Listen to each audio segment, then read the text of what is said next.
அவர் சொன்ன மார்க்கம் ஐஸ்வர்யமாகும்.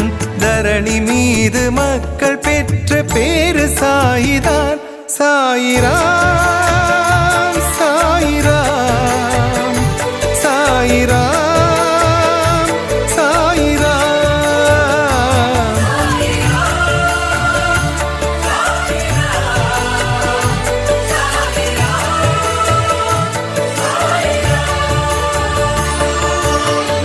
வளங்கள் யாவும் தந்திடவே வள்ளல் சாயி அவதரித்தார்.